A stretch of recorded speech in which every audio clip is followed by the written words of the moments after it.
کہ کبھی خدا نہ خواستہ کوئی مصیبت آ گئی، کوئی پریشانی آ گئی، کوئی دکھ آ گیا تو یہ چیز ہمارے لیے فائدہ دے گی۔ اگر میں ابھی لوگوں کو بتاؤں گا، یاروں دوستوں کو بتاؤں گا کہ میرے پاس اتنا پیسہ ہے، اتنے جواہرات ہیں، تو کوئی نہ کوئی تقاضا کرنے کے لیے آ جائے گا۔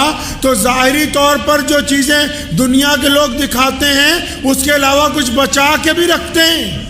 السلام علیکم ورحمۃ اللہ وبرکاتہ۔ دوستو امید آپ حضرات خیریت سے ہوں گے۔ دوستو آپ کا خیر مقدم ہے ہمارے چینل MH قیوم وائرل ٹاپکس پر۔ دوستو آج کی اس ویڈیو میں آپ حضرات کے سامنے شاہی امام پنجاب مولانا عثمان لدھیانوی صاحب کا ایک بہترین بیان لے کر کے حاضر ہوا ہوں۔ اس بیان سے آپ کو بہت زیادہ معلومات حاصل ہوگی اور بہت زیادہ آپ کو فائدہ بھی ہوگا۔ دوستو اس بیان کو توجہ سے سنیے گا۔ چلیے میں بھی آپ کے ساتھ اس بیان کو سنتا ہوں اور آپ بھی میرے ساتھ ساتھ اس بیان کو سنیے۔ مدینہ المنورہ میں ایک وقت ایسا بھی گزرا کہ جتنے بھی وہاں غریب لوگ رہتے تھے ان سب کے گھروں میں پابندی سے کوئی آدمی اناج اور دیگر کھانے پینے کی چیزیں اور ساتھ میں کچھ رقم جو ہے وہ رکھ جاتا تھا۔ کئی سال ایسا ہوتا رہا۔ جو انسان یہ سامان رکھ کے جاتا تھا، ساتھ میں رقم بھی، کھانے پینے کی چیزیں بھی، تو ان کے چہرے پہ نقاب باندھا ہوتا تھا۔ بعض اوقات لوگوں نے ان کو روک کے پوچھنا چاہا کہ آپ کون ہیں، آپ کا کیا نام ہے؟ اچھا، جب کبھی کوئی پوچھتا تھا ان کو بھئی کون ہے آپ، بڑے سخت ناراض ہو جاتے تھے، سخت ناراض۔ یہ نہیں کہ درگزر کرنا، پوچھنے والے کے پیچھے پڑ جاتے تھے، تو ہوتا کون ہے پوچھنے والا، جرأت کیسے ہوئی تیری پوچھنے کی؟ تو لوگ جو تھے خاموش ہو جاتے تھے۔ سلسلہ چلتا رہا کئی سال لگاتار۔ جتنے مستحق لوگ تھے مفسرین نے ان کی تعداد 100 یا 100 سے کچھ زائد لکھی۔ تو ان کے گھر میں سامان اور پیسے لگاتار پہنچتے تھے۔ پھر ایسا ہوا اچانک یہ سلسلہ رک گیا۔ اب جب سلسلہ رکا تو لوگوں نے ایک دوسرے سے بات کرنی شروع کی کہ بھئی تمہارے یہاں بھی سامان نہیں آ رہا؟ وہ کہتے ہیں جی میرے یہاں بھی نہیں آ رہا۔ تو فلاں کے یہاں پوچھو، اس کے یہاں بھی نہیں آ رہا۔ ہاں جی اس کے یہاں بھی نہیں آ رہا۔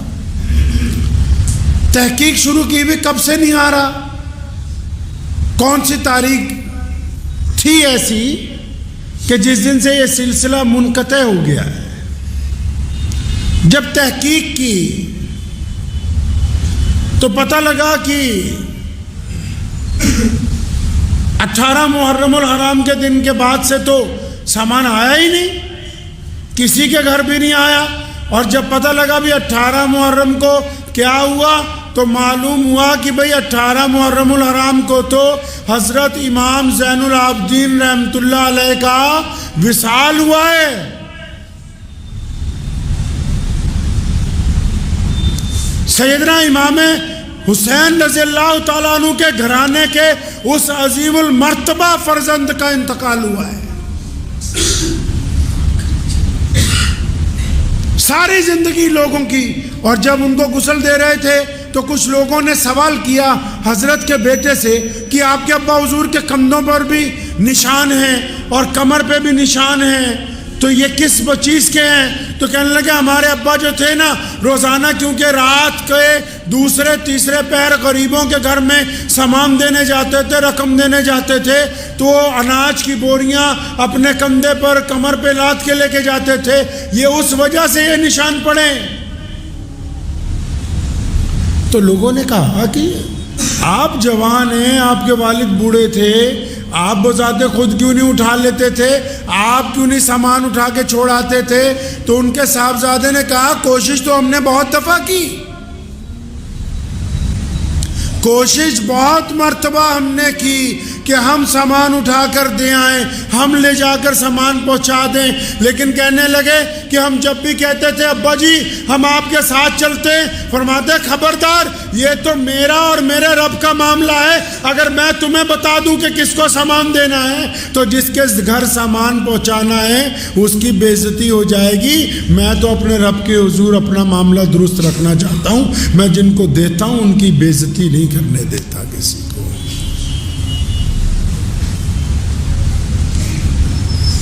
نبی علیہ السلام نے کہا نا، فرمایا جب ایک ہاتھ سے صدقہ دیں، دائیں سے دیں تو بائیں کو خبر نہ ہو۔ کیوں؟ کیونکہ نبی علیہ السلام یہ چاہتے ہیں کہ کچھ تو نیکیاں ایسی ہوں جو ہم اپنے لیے بچا کے رکھیں۔ سرمایہ داروں کو نہیں دیکھتے، دنیا داروں کو نہیں دیکھتے، جن کے پاس زیادہ پیسے ہیں یا کم پیسے ہیں تو کچھ پیسے کی وہ نمائش کرتے ہیں، مکان خریدتے ہیں، گاڑی خریدتے ہیں، سواری خریدتے ہیں، اچھے کپڑے خریدتے ہیں، لیکن جو اور قیمتی چیزیں ہیں ان کو چھپا کے رکھتے ہیں تجوری میں بند کر کے، کہ کبھی خدا نہ خواستہ کوئی مصیبت آ گئی، کوئی پریشانی آ گئی، کوئی دکھ آ گیا تو یہ چیز ہمارے لیے فائدہ دے گی۔ اگر میں ابھی لوگوں کو بتاؤں گا، یاروں دوستوں کو بتاؤں گا کہ میرے پاس اتنا پیسہ ہے، اتنے جواہرات ہیں، تو کوئی نہ کوئی تقاضا کرنے کے لیے آ جائے گا، تو ظاہری طور پر جو چیزیں دنیا کے لوگ دکھاتے ہیں اس کے علاوہ کچھ بچا کے بھی رکھتے ہیں۔ تو نیکیاں بھی تو ایسے ہی ہیں، نیکیاں بھی تو ایسے ہی ہیں نا۔ بالکل ہم دل پہ ہاتھ رکھ کے کبھی یہ سوچے کیا کچھ ایسی نیکیاں ہیں جو ہم نے اپنے لیے بچا کے رکھی ہیں؟ کچھ ہے۔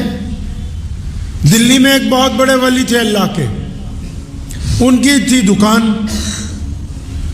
اب ان کے پاس ایک بندہ گیا سامان خریدنے، اس کے پاس سکے کھوٹے تھے، اس نے دیے تو حضرت نے لے لیے، سامان دے دیا۔ اس نے محلے والوں کو بتایا کہ یہ جو بڑے میاں ہیں نا ان کو پتہ نہیں لگتا، یہ کھوٹے سکے بھی لے لیتا ہے۔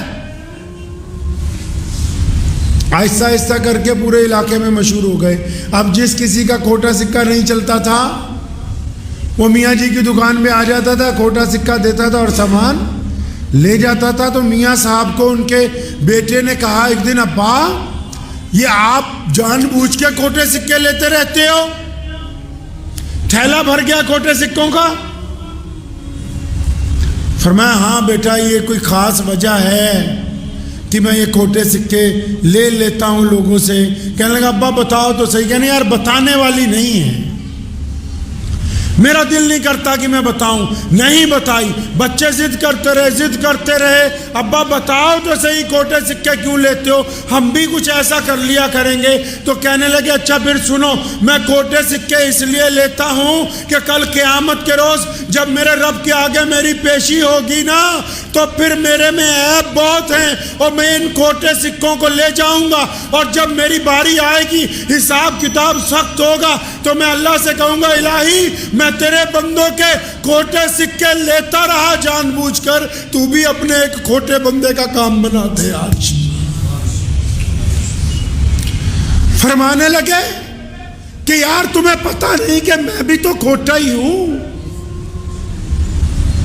ہم اپنے گریبان میں جھانکے تو صحیح، ہم بھی تو کھوٹے سکے ہی ہیں۔ یہ تو اللہ نے چلا دیے، کسی کو کسی تخت پر بٹھا دیا، کسی کے جیب میں دولت ڈال دی، کسی کو حسن دے دیا، کسی کو تکلم دے دیا، کسی کو قرآن دے دیا، کسی کو حکمت دے دی، کسی کو اقتدار دے دیا، کسی کو محبتیں دے دی، لیکن سکے تو ہم بھی کھوٹے ہی ہیں۔ یہ تو اللہ کے حکم سے مارکیٹ میں چل رہے ہیں۔ بتاؤ تو صحیح ایسا کون سا انسان ہے جو لکھوا کے لایا ہو کہ میں پیدائشی بادشاہ ہوں، میں پیدائشی مولوی ہوں، میں پیدائشی سرمایہ دار ہوں، میں پیدائشی دکاندار ہوں، میں پیدائشی مالک ہوں، میں پیدائشی حسین ہوں۔ ارے کھوٹے ہیں، یہ تو اللہ نے محمد رسول اللہ کے صدقے ان کھوٹے سکوں کو چلا رکھا ہے بازار میں۔ اور جب کوئی ہمارے پاس آ جاتا ہے مانگنے کے لیے, کوئی ہاتھ پھیلانے کے لیے, ہم ایسے اس کی انکوائری کرتے ہیں جیسے ہم جج لگ گئے ہوں, جو خود کھوٹے ہیں, جن کے اعمال کھوٹے ہیں. ریاکاری صرف یہ نہیں ہوتی کہ ایک سرمایہ دار کار خریدے اور اس کی فوٹو کھینچ کے ڈال لے اور لوگوں کو بتائے. ریاکاری یہ بھی ہے کہ ایک اللہ کو ماننے والا بندہ, ایک نماز پڑھنے والا بندہ اس لیے لمبا سجدہ کرتا ہے کہ دوسروں کو پتہ لگ جائے کہ میرے سجدے لمبے ہیں, تو یہ سجدہ اللہ کے حضور نہیں ہے, یہ شرک کا سجدہ ہے جو اللہ تعالیٰ کو قبول نہیں ہے.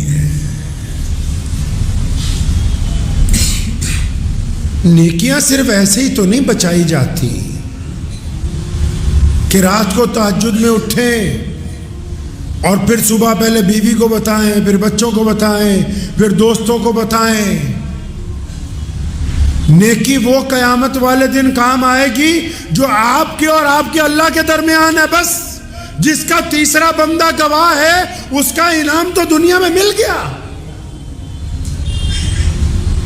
اس کی بدولت تو دنیا میں اللہ نے رزق میں اضافہ کر دیا, اس کی بدولت تو اللہ نے دنیا میں آپ کی عزت میں اضافہ کر دیا. قیامت والے دن تو وہ نیکی کام آئے گی جو آپ میں اور آپ کے رب میں راز ہے. اور جب امام زین العابدین کے صاحبزادے کو پوچھا گیا کہ تم بوریاں کیوں نہیں اٹھاتے تھے, تو انہوں نے دوسری وجہ بیان کی اور فرمایا میرے ابا کہتے تھے کہ بیٹا یہ میرے اور میرے رب کے درمیان راز ہے, میں اپنے اور اپنے رب کے درمیان جو راز ہے اس میں اس کے بندوں کو شریک نہیں بنانا چاہتا ہوں. دوستو امید ہے شاہی امام پنجاب مولانا عثمان لدھیانوی صاحب کا یہ بیان آپ کو ضرور پسند آیا ہوگا. بیان پسند آیا ہو تو ویڈیو کو لائک شیئر اور چینل کو سبسکرائب کرنا بالکل نہ بھولیے گا. چلیے ملتے ہیں کسی اور ویڈیو میں. والسلام علیکم ورحمۃ اللہ وبرکاتہ.